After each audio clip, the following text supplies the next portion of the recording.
Rev up your engines.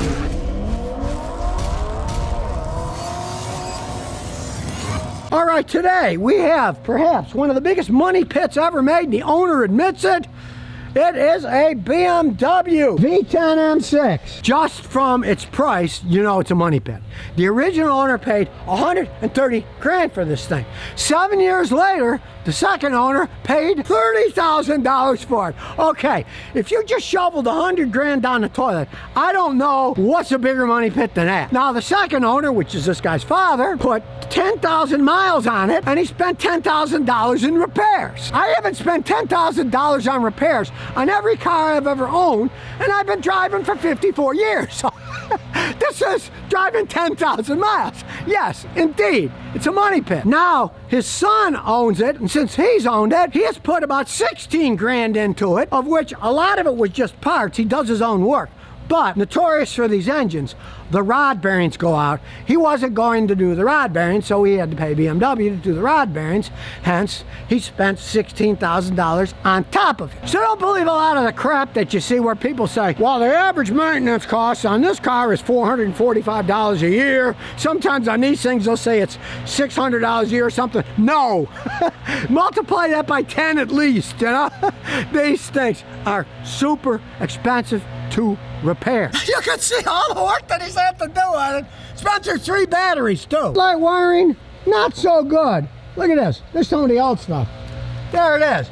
He had to do that over because if you know anything about BMWs, they use cheap wires, the plastic comes apart, and this is what they do by themselves. Now here's the after picture, because he did it himself. That's a lot of work. Look at all that. And all of this crap is to turn the headlights on, because they got those crazy BMW adaptive headlights on them. He didn't want to go out and buy an entire wiring harness, and he didn't want to spend $3,300 for a pair of them. And as he said, those are new. If you went to a junkyard, a lot of good that'd do. They'd be melted like that, because that happens to all of them. You'd think that, oh, they make quality. No, they went for cheap wiring. You saw how thin that wire was.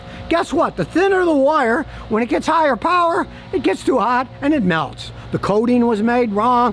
Who knows? It's almost as bad as the ones that some of the Japanese companies made where they had soy-based wiring harnesses. And then the mice and the cockroaches ate it. They didn't eat the copper wire, they ate the coating, and once the coating's off, the wires touch and everything goes up in flames, right? So, $130,000 car bought for $30,000 takes a lot of maintenance, right? Hey, you think Porsches are bad? These are super fast cars. We're gonna go through the whole thing, put my scan tool on for a laugh. Now, it does have a 7-speed. So far, the transmissions had no problems, and that's with 140,000 miles with what's under the hood. This monster V10 engine. Well, as I said, like most of these engines, he had to have the rod bearings done. A very expensive job. And rather hilarious from our perspective, at least. It's really peed off the owner is. From the heat and fading, all the original wires turned pink, so you couldn't tell which was which, and he had to manually trace each one and then put his own color-coded wires on.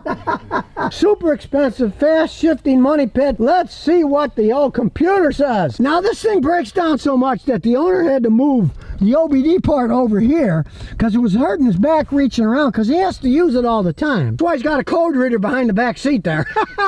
Will this set a new record for trouble codes? Well, we're gonna find out. We'll do standalone diagnosis. M6 S85 USA 2007. This should be interesting. You can see it takes a while even to start the communication in these things. There's so much information, make your head spin. We're only 25% done the first stage. It's like a 2-stage rocket. You can do a topology scan, so here we go. It's off and running. While it's running, I mean, you can't miss the paddle shifter, so some of them are hidden in some cars. These are bright out here. Now, he did put the Android screen on himself. It's an old car.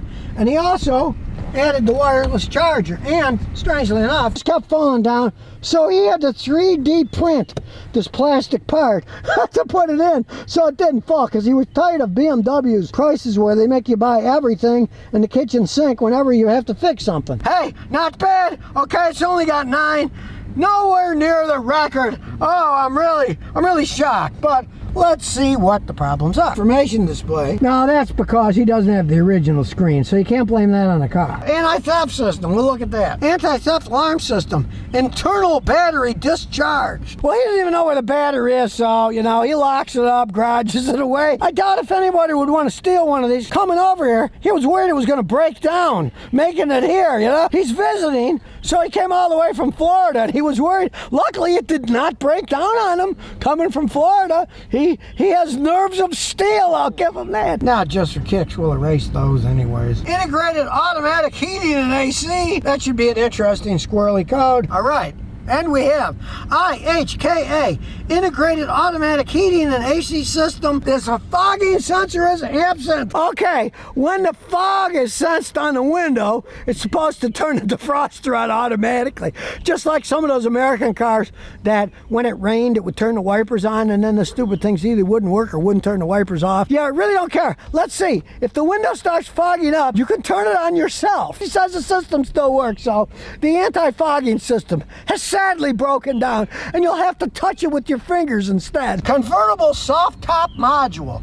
Realize these tops are extremely complex, and they have all kinds of sensors, modules, and now it says convertible soft top module, start convertible top opening with fins in segment 2 and convertible top lock. Yet it goes up and goes down. Realize he's got sensors, modules all over the place. When my grandson bought a similar car to this, it only had a V8 engine in it, not a V10. I said, Jared, don't you dare put that top down. Of course, the first thing he did was put the top down, and then it wouldn't go back up again. But then when I whacked the back of the headrests and the back seats, it went up, and I said, Jared, don't you put that down again. Of course, he did. But then he learned if you whack it, it sometimes goes up, and eventually did, and he sold it, made a great trade, made a lot of money, because the guy who bought it had a lot of money, and he didn't care. He rebuilt the engine. As this guy did, he had to put new rod bearings in because they just wear out on these things. Now, the owner just told me he actually made his own 3D part for the latch so the convertible top works. It wasn't working. He fixed it himself. Not that many people are going to be going that far to do something, but you know, and there's things that we're talking about now. He didn't even know they existed on the car, but he has a lot of fun driving it when it's not breaking down. Telematic control unit, aerial fault. He knows he has a problem with the aerial. He does not want BMW knowing where he is anyway, and I don't blame him. That one, here's the last one. Engine motor electronics. Should be an interesting one. Let's see what that one is. Digital motor electronics, Lambda controller limit position error bank 2, and digital motor catalytic converter upstream oxygen sensor adaptation at limit position bank 2. Well, they're both bank 2. But a check engine light came on and went off. It's at its limit, showing that, you know, things are worn. This thing has 149,742 miles. Like my old roommate at the University of Illinois, this baby lives in Florida. They don't do any kind of testing in Florida. As long as it runs, he doesn't care. Just like Tennessee, hey, your runs, it goes good enough. Just realize, yes, they are money pits, but speaking of running, let's take it for a spin. Now, the owner told me it doesn't ride too bad. It's the original struts, and considering that they're like 1,100 bucks a piece, he's gonna leave that alone for a while. Got a nice backup camera because he put an Android on it. All right, here we go on Rhode Island, the worst roads in the country, voted year after year, and really, it doesn't ride bad at all, considering that they're 149,000 mile struts. Now, it does burn a little oil, but it only burns a quart about every 1,500 miles, and it does hold 10 quarts. All right, and here we go.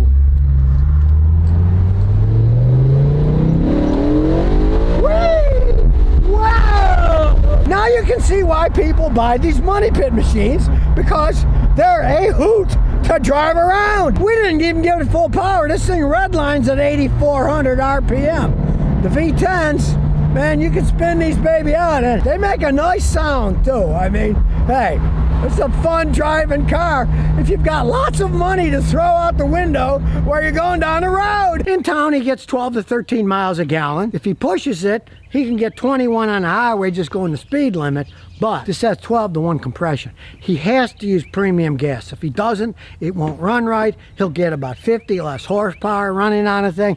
So not only does it eat gas, it eats expensive gasoline. So even though this $130,000 car was an immense money pit for the original owner, who paid 130 grand and then sold it like 7 years later for 30 grand, even at 30 grand, it's still a money pit. But if you like throwing money into really fast cars. You notice the paint isn't the great, kind of faded, because he said, I'm putting so much money and everything else, why bother with the paint?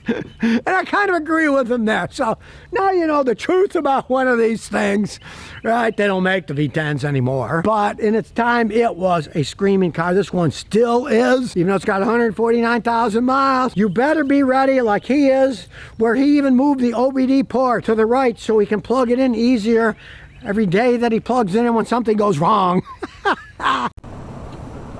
So if you never want to miss another one of my new car repair videos, remember to ring that bell.